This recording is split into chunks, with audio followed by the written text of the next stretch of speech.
Welcome to the 40th episode of The Smartest People in the Room. If you've been following this series, you understand what we are doing, shining a light on incredibly smart, accomplished people and helping them share stories from their careers and lives, as well as anecdotes about their past, present, and future. Today, I'm pleased to welcome two rock stars of digital music. In a way, I think of today's guests as Superman and Batman of digital music. They are both superheroes in their own right, yet possess different superpowers. Combining them together is an unbeatable pair, and I am thrilled to hear what they have to say. More on that in a moment. Before I get started, let me take care of some business. First, to the audience, please feel free to introduce yourselves in the chat window. The reason we do these webinars is twofold. First, we want to showcase really smart people and the amazing work they do day to day in the music industry. But the second reason is a bit more nuanced. Some of you know that I am a music industry headhunter. By definition and function, I help people connect with companies. In this series, my goal is to help you make more connections, and I invite you to take full advantage of that opportunity. Specifically, I invite you to engage with the speakers and the other attendees in the chat of the Zoom. Please introduce yourselves, say hello to your friends, and make some new ones. And ask questions of our speakers. We will try to address as many of those as possible during the interview. I also want to thank our sponsors. Without their support, we couldn't do what we do. Thanks to First Horizon Bank, Bufkin Baker, Four Roses Bourbon, the Fairlane Hotel, the Tennessee Entertainment Commission, Lightning 100, Tennessee Brew Works, Moo TV, Jive Printing, Project Music, and Cushmaster's Relief, which is a brand of CBD products. Let's get down to business. Today's interviewer is my good friend, John Vanhala. John is founder and CEO of Crossfade Partners, Investment Plus, new business marketing and partnerships advisory for startups focused in the creative industries vertical. Primary focus on media and entertainment, advertising, marketing, and content technologies. He's had 4 successful exits to date. Former partner at Thesis Ventures, former head of digital and new business at Universal Music Group, parenthetically, Island Def Jam, Republic, and Verve label groups. And one more fun fact about John. When I launched my music industry focused search firm back in 2007, John was one of the very first candidates I sought for the very first digital search I had at that time, which was the head of digital for Beyonce's management company. JV, do you remember that? I totally remember that. I actually remember something you said to me when I was walking to the door that I've used and attributed to you since, and it was something I already knew, but it was a great reminder. Well, cool. Well, yeah. We'll hear more about that later. Cool. And joining John as today's guest is Bill Campbell. Bill is founder and CEO of Barefoot Media, a consulting firm with offices in New York, LA, Nashville, and London. Since February of 2014, Barefoot Media has been specializing in assisting companies with business development, licensing, strategy and growth, funding, and partner expansion.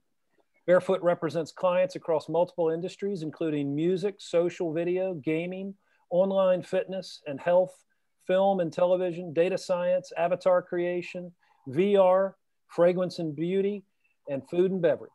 Clients include TikTok, SoundCloud, Kayashu, Songclip, Army, Hyperreal, United Masters, and many others. Prior to starting Barefoot, Bill served as Senior VP of Digital Business at both Universal Music Group and Sony Music Entertainment, in addition to executive roles at EMI Music Publishing and Sprint. Please welcome Superman and Batman to the smartest people in the room. Take it away, boys.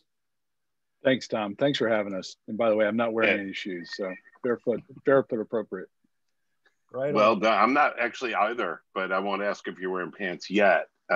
Thanks, Tom. Appreciate you having us, and it's a joy to be here. And it's really cool to see a bunch of our friends in the attendee list in that room. Billy, you might want to click on that just to give some shout outs and touts.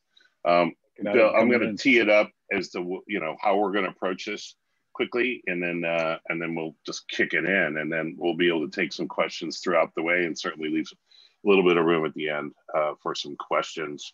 But Bill and I talked about this coming into it, and we're very like-minded. First, I should say we jokingly, but it's true, often say that we complete each other.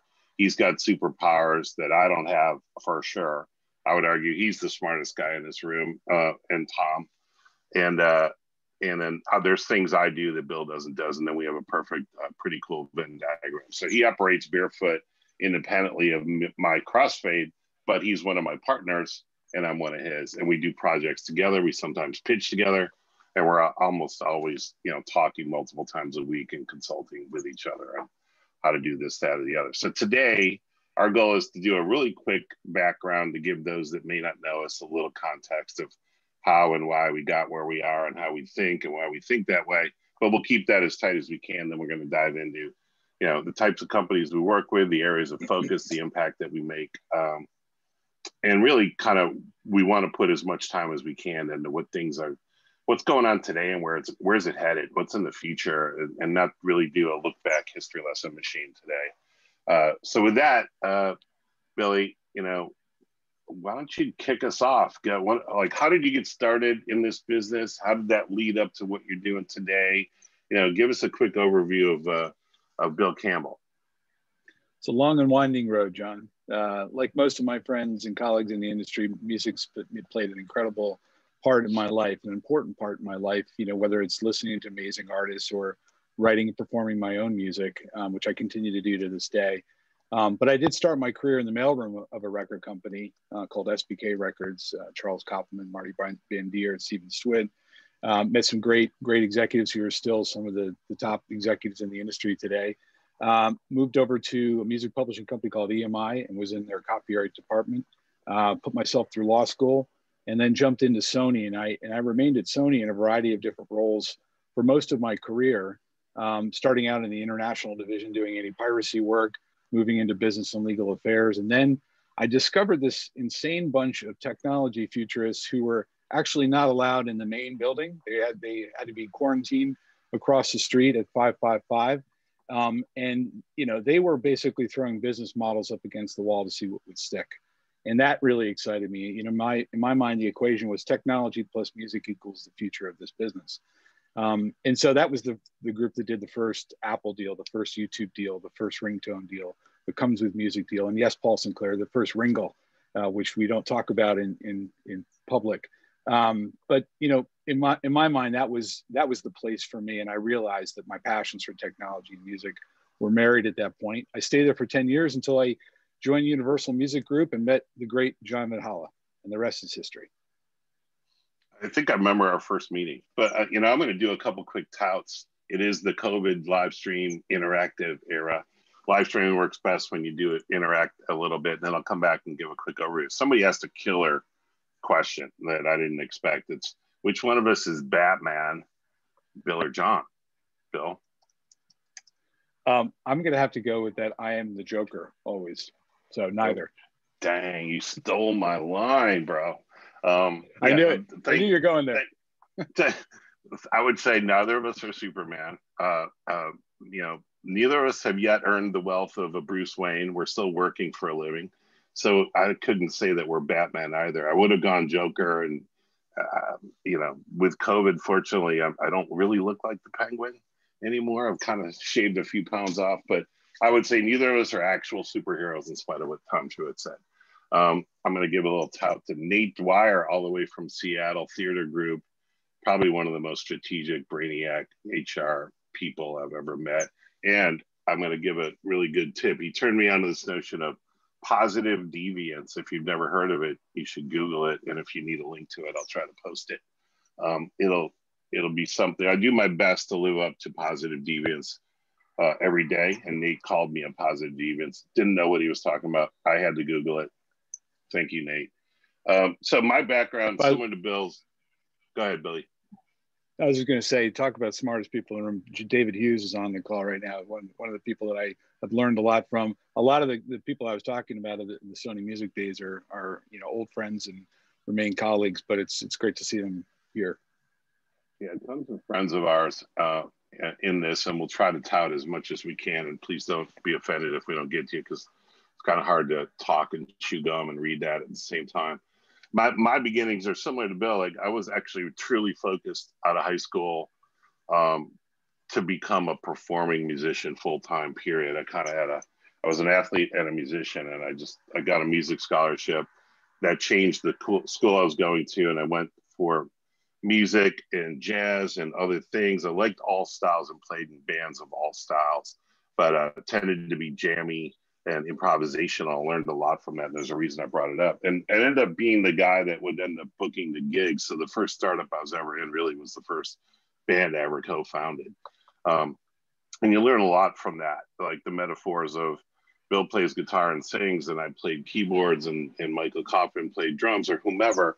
And there's roles and responsibilities, and and there's this quick handoff of leadership and followership, or wingman versus leader, and it happens in an instant. And if you're playing music versus practicing music on stage, that's how a great business is always also run. So it's always stuck with me, and I learned a lot about operating, getting customer acquisition, customer retention.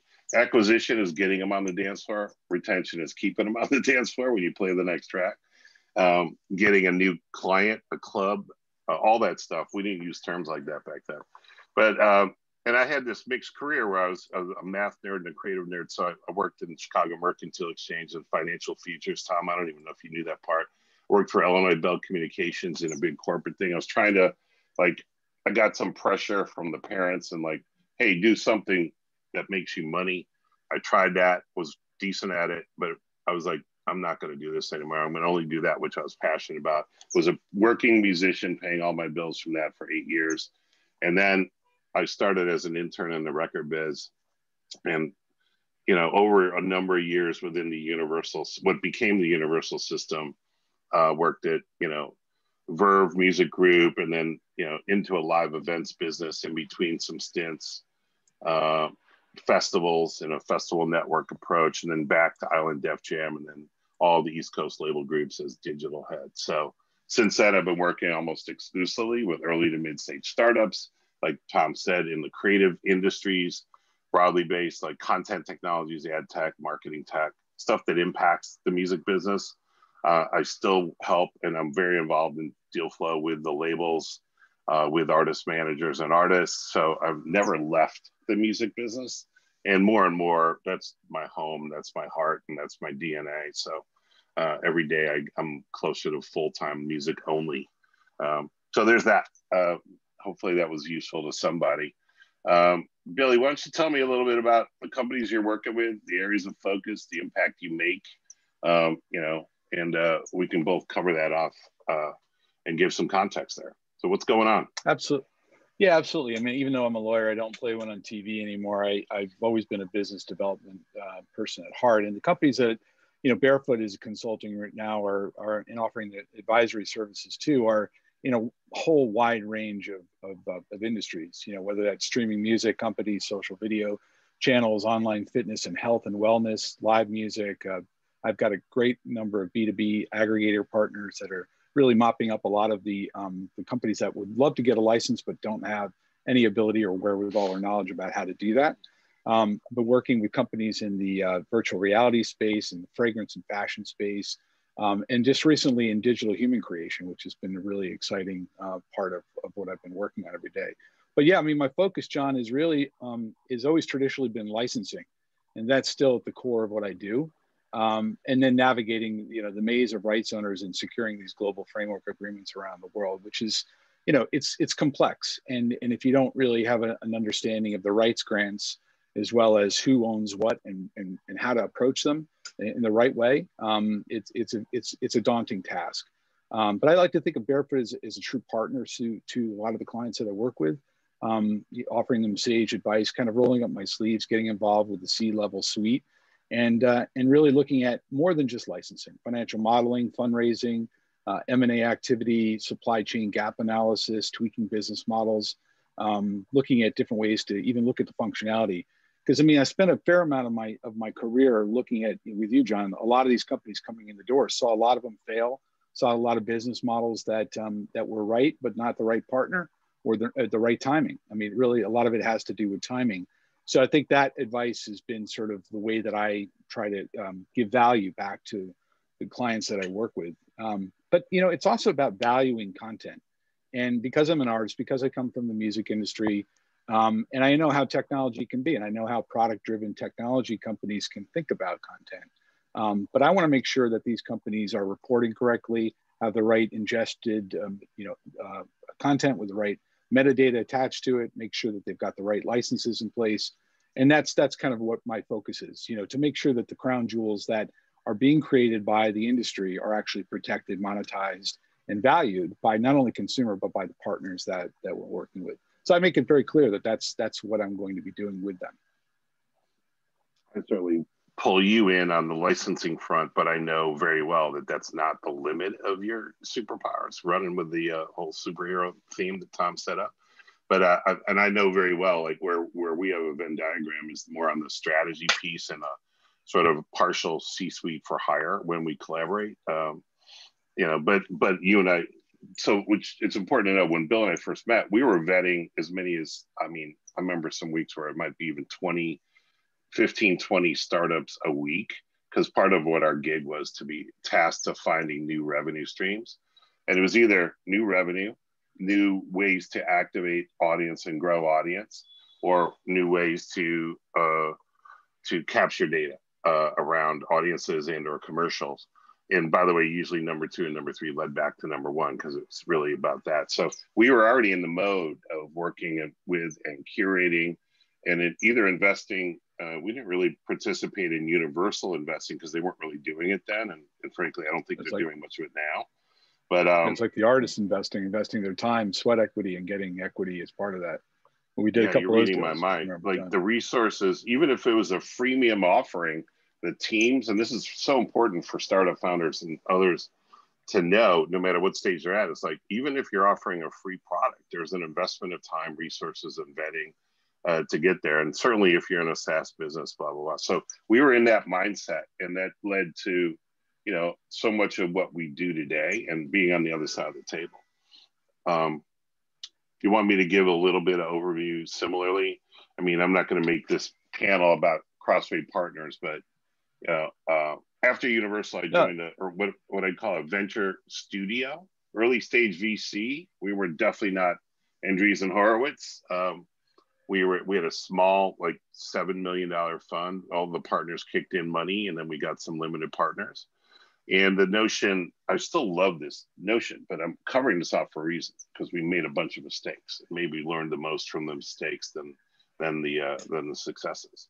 But the notion there was like, we not only contribute an investment of cash, but we contribute an investment of strategic help and sweat, smart sweat. And I continue to do that with Crossfade. So Crossfade, and just for anyone who's looking for an investment check, all those funds are deployed. So we're not sitting on a fund. It's really like sort of an angel fund, to be honest with you. I'm not going to overstate it. And we're a retained consultancy, and then do a lot of advisory. And then everyone wants us both to work on performance all the time. And we have to be very selective and curate where we do that. But where I tend to work, that's complementary to Bill, is more on the go-to-market. Everyone wants to grow. They want to feel growth. They want to feel growth via new revenue partnerships, through better and more efficient marketing. And a lot of that always boils down to one of my key sweet spots which is understanding your audience. And that's one of the main reasons I have this photo up behind me, to remind all of us, and me specifically, that it's, at the end of the day, it's about audience, whether it's a B2B company or B2C. And also just to remind us that one day we'll be able to do that again, hopefully. Thank you, Aaron Yaskar, who just texted me about that photo. It happens to be Newport Folk Festival. The Black Crows are about to go on. I took that. I was working there at the time, heading up digital and new content. But most of the clients I work with today are B2B companies. They're in marketing analytics, commercial analytics, predictive analytics. Bill and I are advising a crazy cool company on that front. Working with a B2C mobile gaming studio that's really exciting and doing some unique things. Just working with, and I'm really thankful for this brand's mindset on a new project where they're focused on expending their capital and their strategic value to help bring back live events and getting ready for that moment when it happens. In spite of how the world's on fire for COVID right now and everybody's spiking, we all know there is eventually going to be an end in sight. So I just onboarded a CPG brand that's going to be investing and bringing culture back to the streets via live events, performances, music specifically. And I'm really excited about that area and how economic development and how cities, towns can thrive by bringing culture back when we're able to do so. And in spite of that, we love that COVID has kind of forced a digital transformation today, right? There's some good about that. Things that we've talked about, pushed for, tried to get done. Software existed, human culture was kind of getting in the way. Now everyone was forced into it. So, you know, on that tip, Billy, what are some of the things that you'd say are exciting right now, inspiring right now? Is, you know, sometimes people feel like, what day is this? It's Groundhog Day. Yeah. Go over it. You know, what's inspirational to you at the moment? I mean, there's a lot of stuff that's exciting me, but you know, hit on a lot of it. I mean, with COVID, a lot of the live event creators have sort of moved to virtual. I've got a few of those clients that are operating in that space and are looking at some really interesting business models, not only just physical, but also in virtual, you know, actually creating avatars and digital humans in those ecosystems and doing live streaming events on large platforms like TikTok or Roblox, et cetera. So that's really interesting to me. I think that is even with COVID and with going hopefully in 2021 when we're able to get back into live venues, I still feel like the live events that are happening online are going to continue. And I'm pretty bullish about some of the companies that are operating in that space. You know, again, with COVID, you know, a lot of the online fitness clients have come my way because, you know, when the physical gyms were shut down or the yoga studios or the mom and pop shops, they were trying to figure out how they continued with business. And, you know, their physical locations were shuttered and they were trying to figure out, how do I do this legitimately? You know, what rights do I need? And so a lot of them came out, and you know, some of them are big Peloton-like competitors, and others are sort of mid-size, just trying to figure out how to eke out a living. And you know, music is a component of those services, and so you know, that's been an interesting area for me to keep in touch with, as well as music being used in health and wellness. You know, it's interesting. You know, music is, John and I always sort of say, it's the great communicator, it's the great glue. For people to actually, you know, be passionate about, but it's also a motivator. It's motivating in exercise. It's motivating to get you up out of in the morning if you've, you know, had a disease or you've had a stroke. And so there are really interesting companies that are operating that space that are using music in new and intelligent ways, which I'm pretty excited about. The other areas are gaming. You know, gaming is such an incredible opportunity. And I don't see the music industry beyond sync deals doing a lot in that space. And so I'm working with some companies that are looking at injecting music into games. And I think that'll be interesting. The B2B services that are out there sort of trying to figure out ways to make sure these startups actually have music that is legitimate, that is compliant. I have a great client that is working in that space right now. And then of course the social video platforms, you know, that are really using, you know, short form community-based engagement video to drive awareness, not only for the consumers to engage with that awareness, but also the ability to sort of have an effect, a carry-on effect to actually act as a new radio model. And I think we're seeing that, you know, with the likes of Fleetwood Mac on TikTok and others, where, you know, a song that was recorded 44 years ago is now, you know, top of the charts. I mean, you know, who would have thought that could have happened? But, you know, one viral video goes live and the next thing you know, it's influencing the consumption platforms. So that gets me excited. And then there's a whole another area of AI and VR and digital human creation, replication, avatar creation that I'm just ecstatically excited about, because I think it's going to be the future of how we work with each other as well as with talent in the metaverse. That's what's getting me excited each morning. I get excited if I can get a clone of you, buddy. And like this is actually my digital replica speaking right now. Oh, that's what I was just going to ask you. Are you like on a beach and somewhere, and you're not actually in a office in New Jersey? You covered out so many cool things, and there's like each one, many of those items we could go on for afternoons with, especially all the smart and cool people that have joined us, like many of our closest friends and colleagues in the industry. What's up, Adam Zelinka? And happy birthday, Adam. Is it his? Oh yeah, it was his birthday yesterday, I think, or something. It was yesterday. Aaron Yasker, I might have mentioned. Anthony Jackman, you guys should get to know. He's out in LA working with an incredible consumer segmentation company. Put a note in there. But let's just talk a little bit back. I love what you said, and I agree.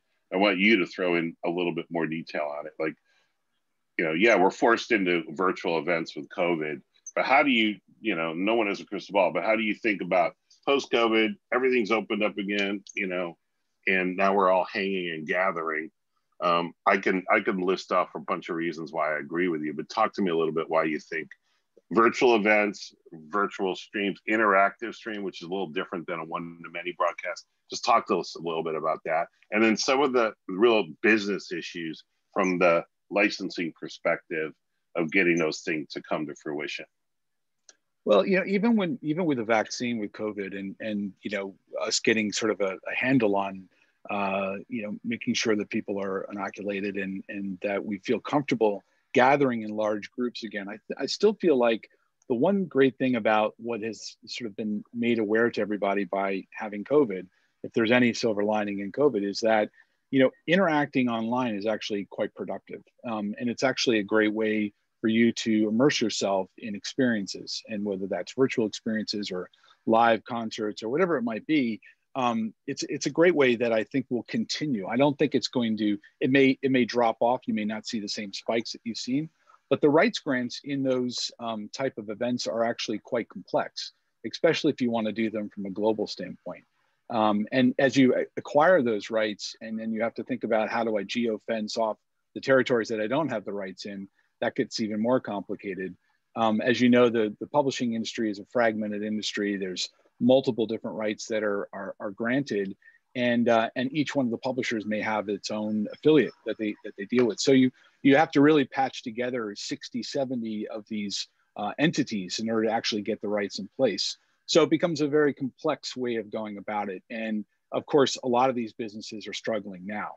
So a lot of them are coming online and doing it without licenses.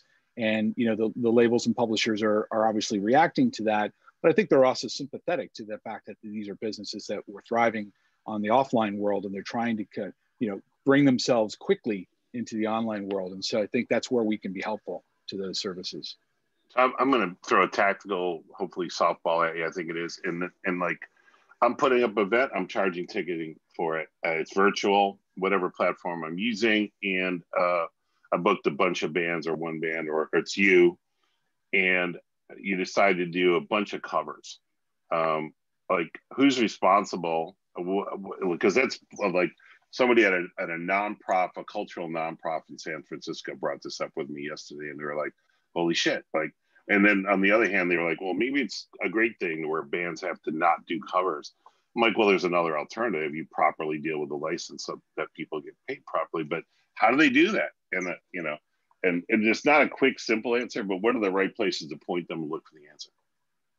Yeah, so there isn't any right place to look for the answer, unfortunately. Right. And it's more complex. It's is the band actually doing it in real time, live streaming? Are they playing records in the background? Is there a DJ who's actually using recorded music? Is it buffered? Is it actually real live, or is it kind of delayed live 24 hours later that it's actually being delivered? Is it actually being stored on a server? With each one of those instances, different rights are implicated as part of it. So that's where it gets complex. And there's also the platforms.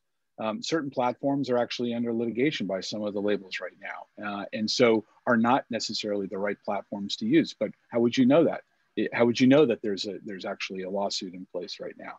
So, I mean, those are all things that, someone like yourself and myself can help guide, and others.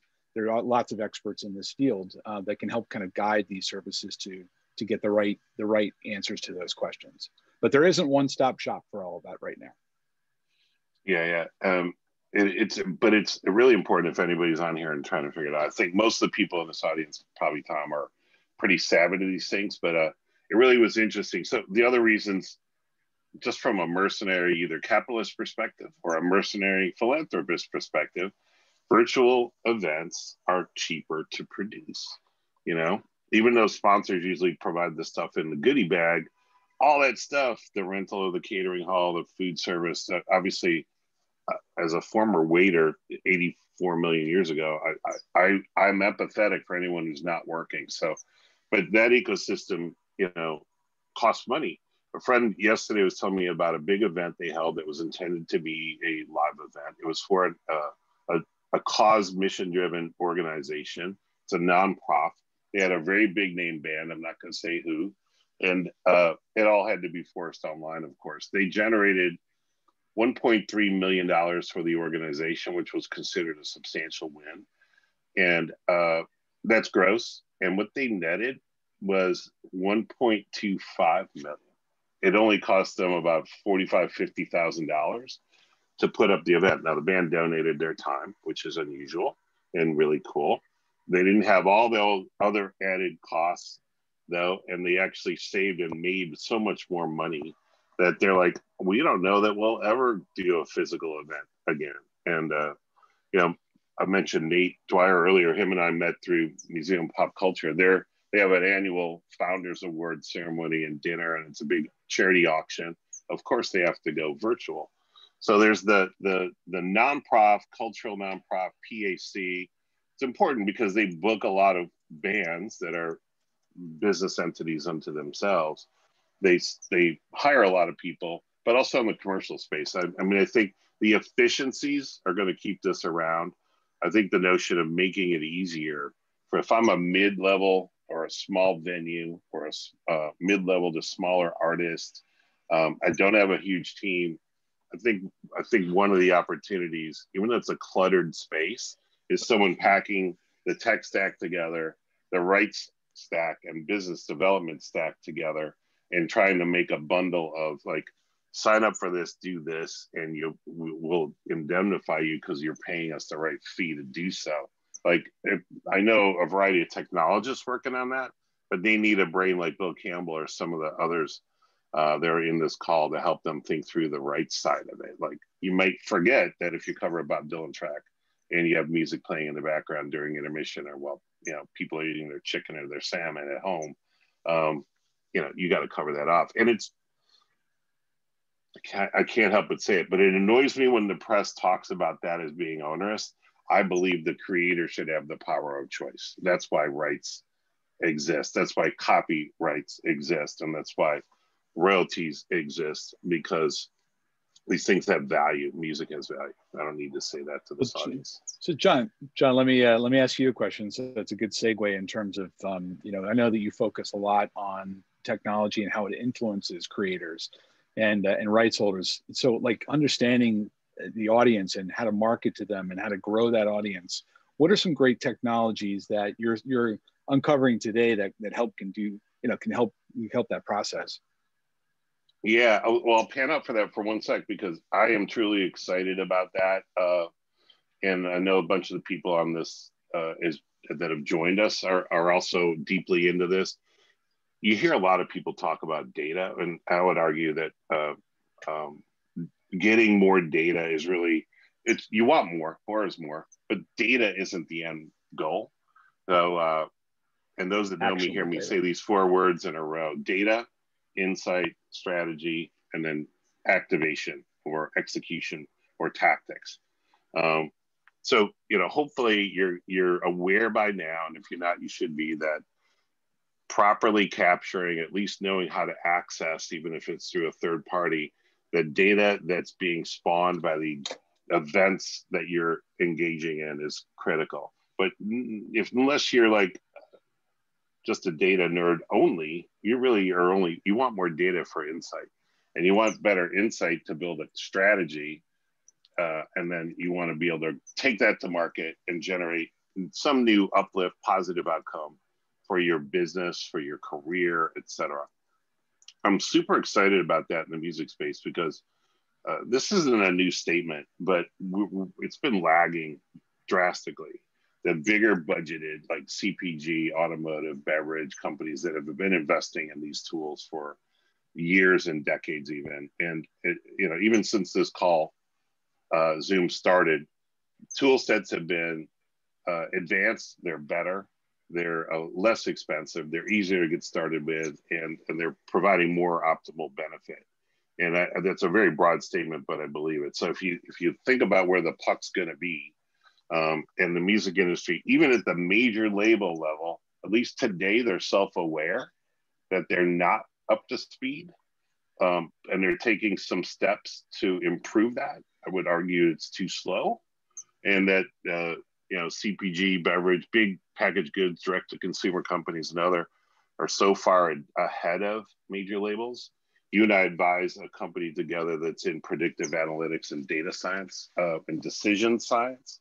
What I love about them, and I'm going to mention them, we talked about not mentioning all our clients all day, but I'm just going to say Vibe and VYBN. There's not much at their website, but they're doing some incredible work in this regard, where they're enriching data sets and then providing recommendations. And I think a lot of business operators that can't afford decision science teams, haven't built one out, may never do so, and they want to run their core business, which in the music space is, I want to be a creator and work with my business partners, the publisher and the label, and output it and light up audiences. That's like, just give me the insights, give me the paths to take, and I'm going to try and test those and make sure get us to the red zone faster, so that the human brains that are culturally intelligent about the industry vertical, music or whatever, can take over and run the play from there. That's exciting, because all that stuff started, it's there for bigger companies. It's starting to be adopted and more affordable and usable, and yes, actionable for music companies of a variety of sizes. The other stuff I'm kind of nerded out and obsessed with is the actual question you really asked me, sorry, which is about understanding consumer audiences. We've historically talked a lot about demography, and we're not talking enough about passion and interest behaviors, and understanding, that everyone in this panel, we can make some assumptions about it. Like, we do have some similar passion and interest behaviors wrapped around digital music and the music industry.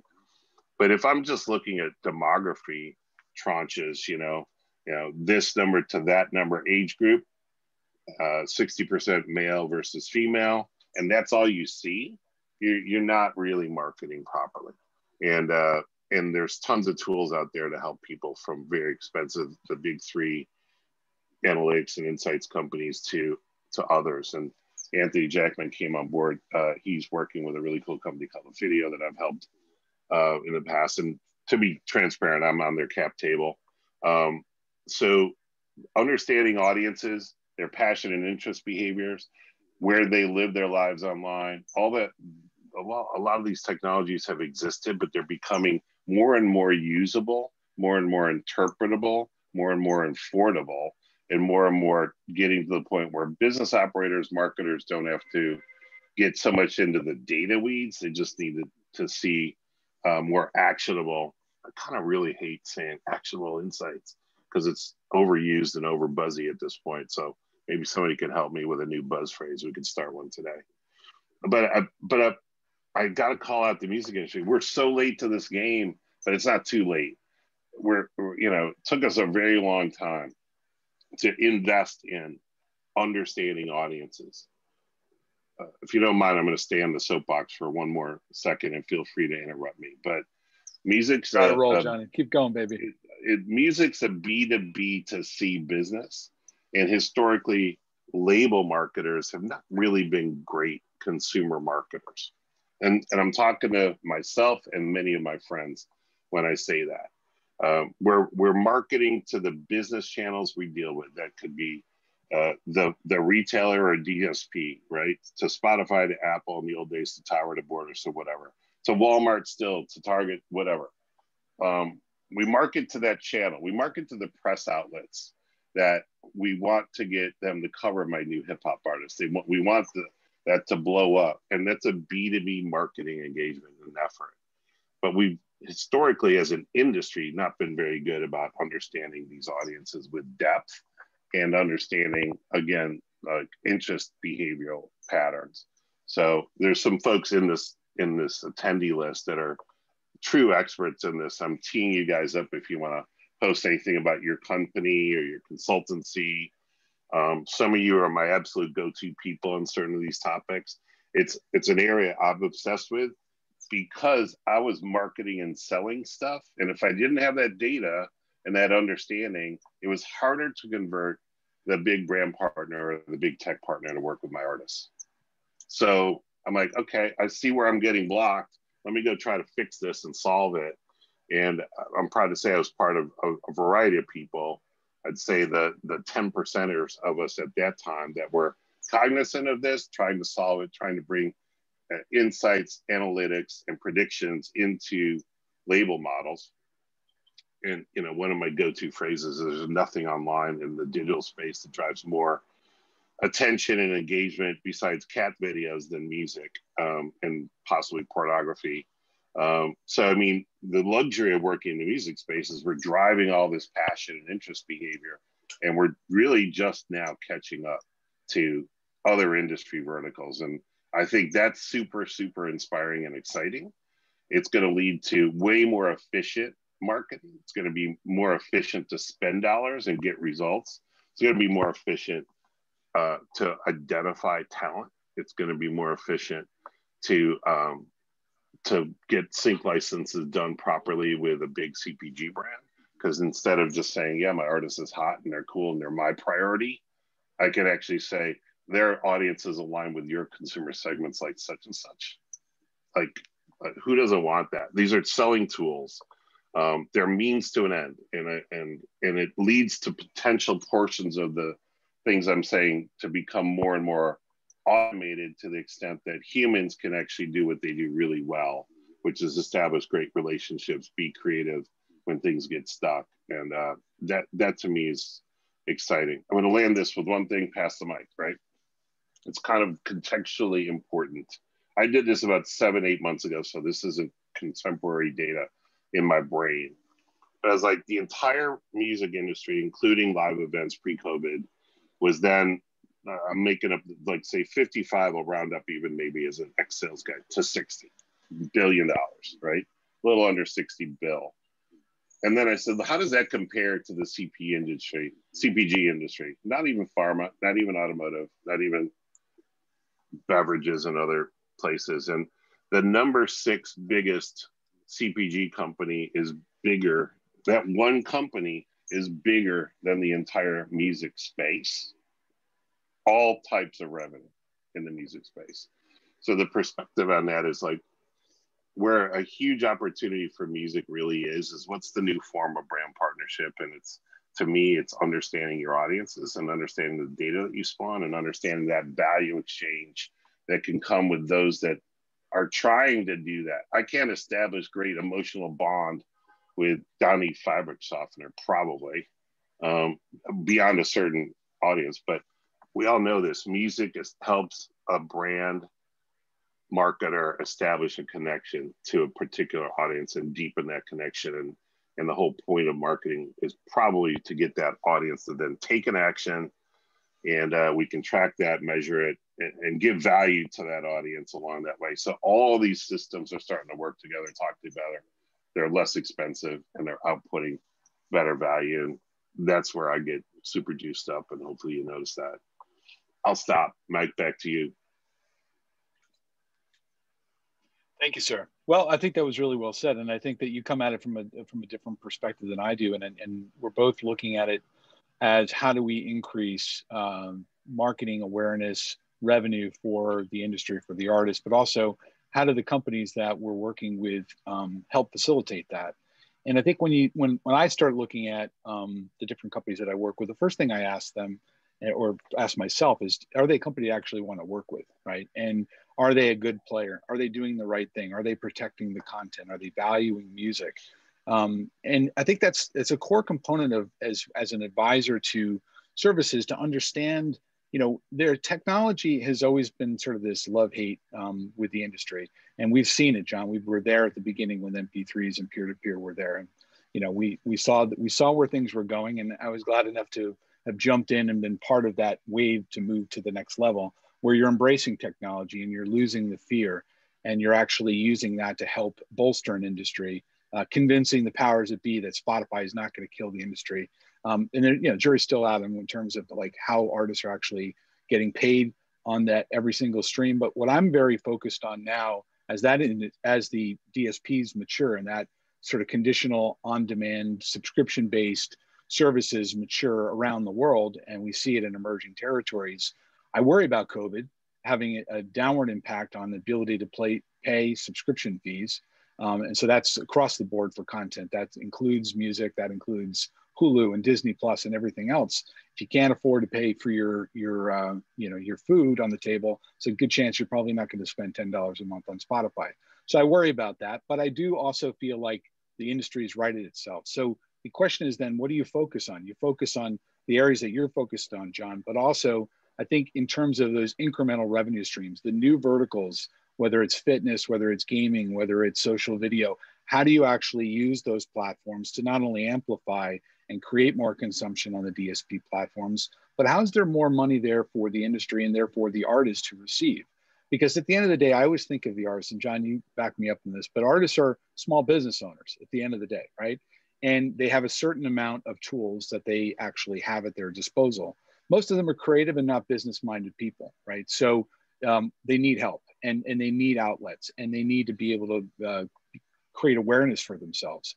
And so I think that, when you think about how do you monetize music, how do you make sure that you're carving out a living for yourself as an artist, you have to be thinking about multiple different ways. And it's not just, is my song up on Deezer and Apple and Spotify?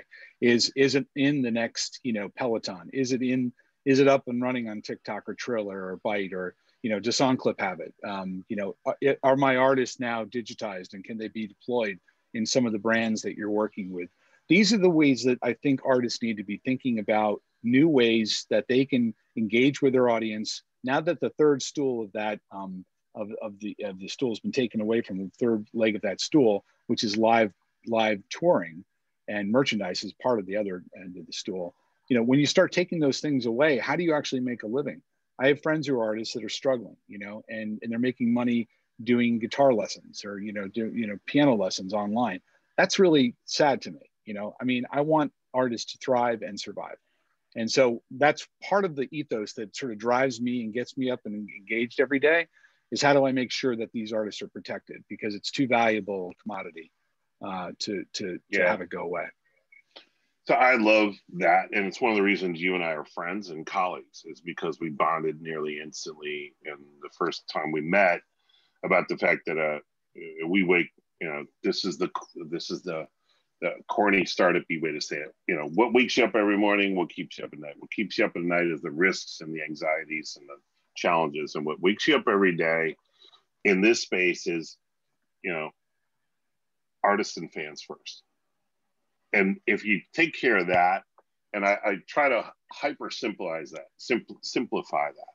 If you are in the music company, you should be thinking about artists and fans first, or audiences and artists first, whichever order. I think they're somewhat interchangeable depending on the context. But as opposed to, how do I get the most money out of them? If I'm delivering value in today's world through technology, it forces a more transparent value exchange. And we can clench on the models and try to hold on the margin as long as we can. But I think you can see where things are going. And what I mean by that in the most macro sense is, like, if you deliver value to your audience, if you're a B2C company, if you deliver value to your audience, if you're a B2B company, your business client partners, and you focus on that, you're going to have a successful business if you're also operationally sound on your side. And in the music space, we have to think about how we're giving value to artists, because without them, there is no music business and there is no opportunity for growth for anybody. So I'm with you on that. I think there's so many different, like, Tom, if we had another 4 hours, I'd love to get into that conversation about, where things are headed trend line wise for royalties and what artists derive from these. I saw this killer tweet on hip hop Twitter last night or the night before. I learned about it because I'm helping. In addition to this, we both help a couple indie artists, right? Help them grow their careers, and as like a side hustle or so. I happen to totally love this guy I'm helping for all the right reasons, and but he retweeted somebody else, and it was like, oh, so let me get this straight. Another indie hip hop artist. I need to post on, and then he listed off like 12 different social platforms. Okay, got it. And it made me smile awry, sardonic. Is that a word? Smile. Because he's like, DIY, the dream of DIY with all these software tools. It ain't easy, man, to scale your independent business when you're an individual independent artist. Because I've got to post on these 10 different platforms, and within IG alone, I've got stories, and I've got my still images, and I've got another channel, and I've got it stacks up to, and he didn't even include a bunch, and he already was up to 10 or 12. And he even mentioned that if he spent 4 hours, roughly 4 days a week, putting in roughly 16 hours on Twitch, and he did not just one-to-many broadcasts, but he did highly interactive and touted people like we're trying to do in this, that he could generate, between 50 and literally over 150K a year by getting 1,000 fans to spend $100. But like doing that all on your own, there's so many ways to do it, but that's a whole new skill set. It's like having to learn guitar when I'm actually a trombonist, as if anybody would actually make money playing trombone. But well, John, when you post your pictures of you in your Speedo, I mean, you've got to post it across all of your social as well, which is, that's going to be a lot of work. It's a lot of work. So like, there's a variety of, it is, and the Mankini is even harder to post. I had to throw it in. Fan engagement platforms and social publishing platforms that assist this are obviously very useful, but it's still remarkable to me how many early stage companies, brand developers, and artists, they're all in a way the same thing.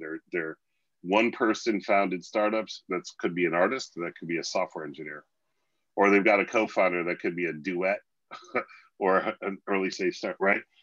It's just nouns and verbs differences, but they have to learn all these other different skills in order to build up enough leverage to get that next stage of audience growth, possibly go after investors, things like that.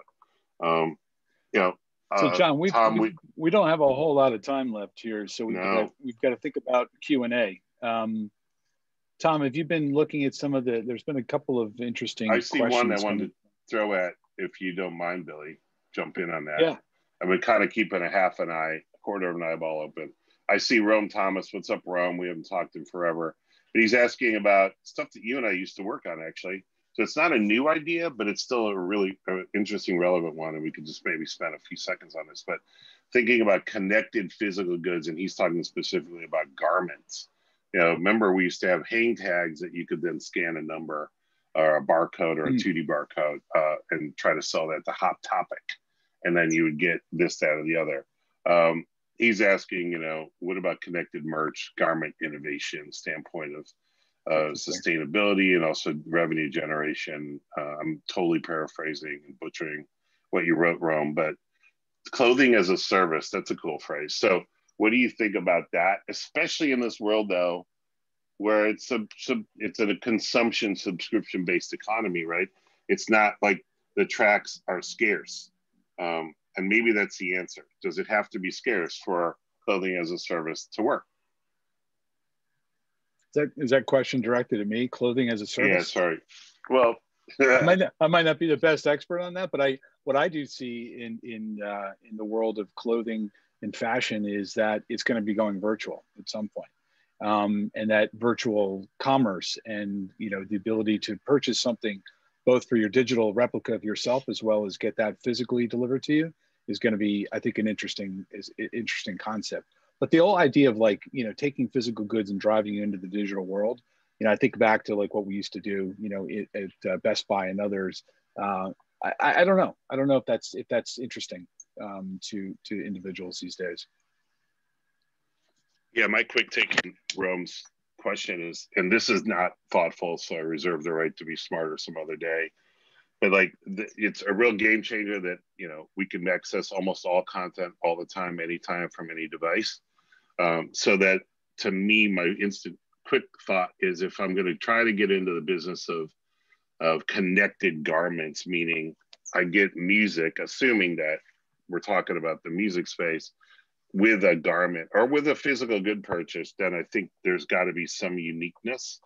And it probably isn't just a premium track. It's probably some ongoing form of access to both content or events or other, that I become part of a club by purchasing something. And we've been doing versions of value adds forever. So just remove the word clothing and just think of it more broadly like that is how I'd start looking at that one first. Any other questions, Tom, you wanted us to jump on? Yeah, there's one from PJ Dule from London early in the chat. Says, what are the most PJ, I like common... Hendrix gin. PJ. I prefer Hendrix still. That's my answer. I stick by my answer. Let me finish the question. PJ. Oh, sorry. What are the most common misconceptions held by founders about the music business? I'm sure you guys have encountered all sorts of unrealistic expectations. Share with us some war stories there. John, let me start it off. I'll kick it over to you. I think that one of the things that I've found with founders is the how quick they can get licenses in place, or how fast they can move the industry. The industry moves at its own pace. And it's not to say that the industry isn't trying. It's not even more, it's more than just a bandwidth. They have to focus their priorities accordingly. And John and I have been on the other side of that table. So we know, how much is coming in the door. You've got to sift through it. It's like being, in a lot of ways, a miner for gold, right? You're looking for that kernel. You're looking for the next. However, I have a strong belief that licensing should be ubiquitous. Others would disagree with me and say not everybody should be licensed. Not everybody deserves a license. And I would tend to agree with that, in the sense that there are probably some companies that feel like their technology is unique and their value proposition is better than everyone else's. But having the ability to have seen hundreds and hundreds of deals go through that didn't pan out, we have, I think, keen insight into like what actually is going to work and what isn't going to work. So yeah, I mean, I think that's part of the problem with some of the expectations, is that things should happen much faster. They should be much cheaper. And why isn't it signed? Yeah, John, so I'm going to jump in a different. Yeah, that's absolutely would be number one or two. If you need music to fuel your business, which you and I have often recommended to people, don't start a business where you need music, where your startup depends on acquiring content. But if you do, then you need to be very savvy and understand the time and the money it will take. So where I would jump on it is like, and I still see this today, where if only I could get your artist XYZ and these 5 of your artists, then I would have a successful business. If only I could get, whomever the hottest artist is today into my platform, then my platform is going to work. And I think that's really a naive thing. And like anything else in life, you have to find a way, even as a musician, to go out on the street corner and sing until the club owner books you. It's, a lean methodology towards validating your product with an audience and growing, in order to get some leverage, in order to get the bigger parties and partnerships that you want to pay attention to, right? Because we know too that even if you're the nephew of Lucien Grange, I'm making that up, right? And you have a connection and someone gives you a deal, if you're not already driving value to that artist and their management team and to their label business partner and or whomever, and by the way, this works for any partnership, but it's not going to be a sustainable, positive partnership. So don't depend on an artist to save the day by bringing the audience to you. You can get to that place if you've already figured out the value you're bringing to the audience first. That starts at home. That's how I would describe that. And the one quick other thing there is like, do your absolute best to create a business that requires the least amount of behavioral change. Period. The shortest putt. Yeah. Here's a comment. Here's a comment from one of the most fiercely independent and successful artists I know, Michelle Schock. She says, do away with compulsory licenses and establish a market between a willing buyer, willing seller. What do you guys think of that? Is that ever going to happen? Well, certainly it's, with MMA and, what's happening with licensing and sort of this collective now that's happening in Washington. I think that they're trying to make licensing more seamless and more fluid. But I understand her position on that because at the end of the day, it really should be about a ready, willing, and able buyer and seller. And it's a product, right? At the end of the day, even though we don't like to necessarily look at it that way, but music is a product and it's being sold on behalf of the artist, right? And so why not let the market set the price, right? Why is it being dictated by government? And that's her point. And I empathize with that point completely. But the other side of the coin is like, how do you make licensing more fluid? How do you make sure that more content is actually available? And there's plenty of artists that, and songwriters who haven't actually given the information that they need to give in order to be able to get paid on the repertoire that they've created. So it's an engaging conversation, and we should probably spend another 5 hours on it. Yeah, I love this conversation. And by the way, I have tons of respect for Michelle. I've never met her. I'm it's amazing. Pretty aware, like she's amazing and obviously vocal and super intelligent. I've been laughed out of the conference rooms with you probably, Bill, at Universal back in the day when I worked there, kind of putting my as indie as possible hat on at a major label. And yes, those people exist, Michelle, saying creators have the power of choice. They have the choice of how they want to disperse their content. And that means putting it into a free marketplace without compulsory licensing and other things. That was the end of her question was, will this ever happen? Which is a whole broader multi-hour or multi-day symposium on the reasons. But if there can be enough liquidity in a marketplace, supply from artists like Michelle and others, and demand from others that come in there, then you can maybe get, and I used to work in the Chicago Mercantile Exchange, which is a bid and ask free market commodity exchange. So I have this in my early days, like I've always thought, shouldn't that be the case? And by the way, that's completely up to the artist. Like Wu-Tang can sell an album for $1 million on an art auction platform if they want to. If there's a buyer, God bless them, and they won, and they got that. Unfortunately, guy was an asshole, but he did spend the money, and they got the money. Or I can choose, Billy, to give all my music away to you and your kids, but only to them, and not to your neighbor because he wears a MAGA hat or whatever. The creators should have the power of choice like they do in any other product development or manufacturing business. Then we got to get into the reality of it, which is why things exist the way they do and how you could possibly unwind things at scale to make a marketplace like that actually liquid. And that's where the challenges stumble. But I get lit up by that. And I also get lit up by this notion of, and I haven't even talked about this for ages, but some form of dynamic pricing based on supply and demand. Software can manage this so efficiently. And right now, I think, and I'm not a hater on labels. That's my family. It's my background. There's a really important reason big major labels and indie labels exist as business partners to artists. But that is, again, a creator's choice, assuming there was no duress and no gun to your head when you signed your artist agreement, So can we get there? There's a lot of human culture factors. Software is not the problem. That's easy. It's a matter of creating liquidity in a marketplace where there's enough demand and supply to make people willing to do it. Well, guys, I'm afraid we are out of time. I do have one question for both of you, and that is, how can the audience reach you? If you would, please post your contact coordinates in the chat if you want them to have access to you vis-a-vis LinkedIn or email or cell phone or whatever. And on behalf of the audience, let me simply say thank you very much for your time and your wisdom and your charm. This has been every bit as cool as I expected it to be. Whenever you get Batman and Superman together, super information flows, and that's exactly what you've delivered today. So thank you. Thank you, Tom. Well, right on.